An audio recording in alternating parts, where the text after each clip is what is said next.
Tranzit, arguably the most hated Call of Duty Zombies map of all time.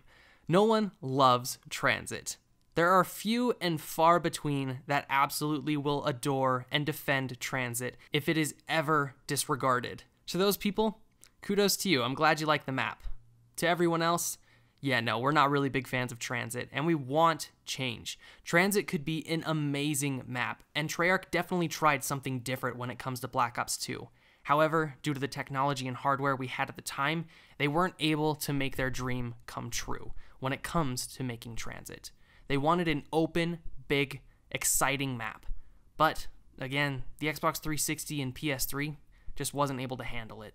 So now with the current gen technology that we have and the PS5 and Xbox Scarlet releasing next year, if Treyarch is to remake Tranzit or any of the other Victus maps for that matter in Call of Duty 2020 or even in Black Ops 4, Tranzit definitely could be improved upon. And here is how I would do it. The very first thing that everyone complains about is the fog on the map.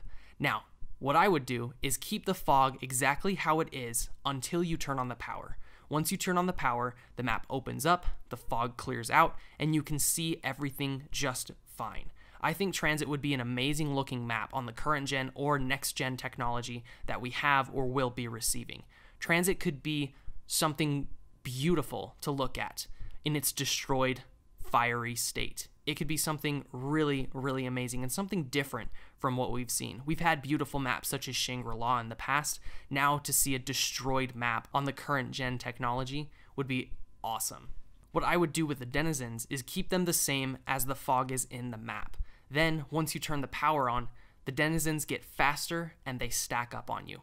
They still have the same health, so that's easy to take care of. But once you turn the power on, if you run through the areas that have the fog where the denizens will spawn in, more will spawn in and pile up on you. You could have up to 3 on your head at a time, so you really have to be careful about what you're doing and have a plan to take out the denizens. Definitely not recommended if you only have the typical knife. That way denizens are still annoying and they try to push you away from running through the map, but you still have the option to go through there, just as long as you're prepared. The next thing that I would do is the portals with the denizens. Once you turn on the power, you are able to create the teleporters. With power off on the map, you cannot make those teleporters with the denizens. It is only able to work if you have the power turned on because the lamps and lights need to be turned on in order for it to work. So once you turn on the power and you have denizens on your head, you can drop them under the light post, but instead of teleporting you to a random location, they teleport you to the next location that you would go to.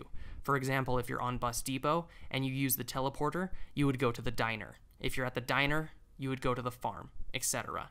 That way we have a better and easier fast travel method, so that way we're not running around 24/7 trying to use the lanterns and spawning in random places where we're not really quite sure where we are. The next point that kind of goes along with the fast travel is fix the bus. With each bus stop having a way to call or bring the bus to you.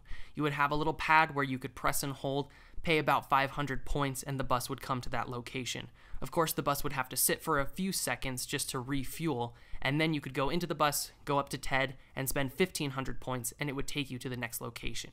Now, this would be very beneficial during the parts with the fog on the map. Once the power is turned on, of course you have the denizen fast travel, but you can still take the bus nonetheless if you want to be a little bit more safe and a little bit more cautious. The next point is to add some more wall weapons. We definitely need some wall weapons in town because that is the training location. And having maybe 2 or more weapons at each location would benefit you a lot more than normal. For example, if you go to the diner, instead of just having an MP5 on the wall, you could also have something like a stakeout or just a typical shotgun. The KRM, for instance, or the MOG, whatever you want to do. Just having 2 weapons instead of just 1 or none at each location would make it a lot easier, and you wouldn't have to rely too much on the box or those 1 specific wall weapons. The next point is add a bus route B. We know that this was rumored and we know that this was an idea. However, again, due to the technology, they weren't able to make that come true.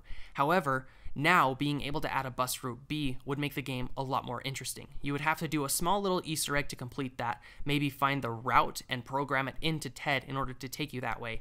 And then once you do go that way, it takes you to 2 new locations, something maybe like a gas station or an arcade. Something just to add a little bit more spice and new areas to Tranzit to make it more interesting. And then a small one, buildable parts, of course, all being able to be carried at once. This issue was corrected in the latter maps of Black Ops 2 and Black Ops 3, and now Black Ops 4. So of course, I feel like that's going to be just an easy fix. The next point is Pack-a-Punch. I would still keep it as it requires the turbine to activate the door like normal, and then when you build Pack-a-Punch, in that area there is also a battery that you can take to unlock the door whenever you need it. So for example, the very first time you still have to use the turbine on the door and then run to the area, open it up with the grenades through the bank vault, and then build Pack-a-Punch. Once Pack-a-Punch is built, you can pick up a battery that will allow you to power the door whenever you need to access Pack-a-Punch. You can keep that permanently in your inventory, and it won't take up any spot for the shield or a special item. And lastly, I would just fix the jet gun. Make it stronger, make it so it doesn't break, and give it a longer overheat time. Basically, you know, a mix between the paralyzer and the thunder gun, that would be perfect. Also, give the jet gun an upgrade, a much needed upgrade. That would be amazing, and that would fix a lot of the issues with the most hated wonder weapon of all time. So those are my ideas on how to fix Tranzit if Treyarch plans to remake or remaster Tranzit in the upcoming months or year when Call of Duty 2020 is released. Let me know what you guys think of those ideas and add any in the comments that you would do to personally fix Tranzit. If you enjoyed this video, don't forget to like it, share it, and don't forget, subscribe to the channel. We got some more interesting content coming in the near future.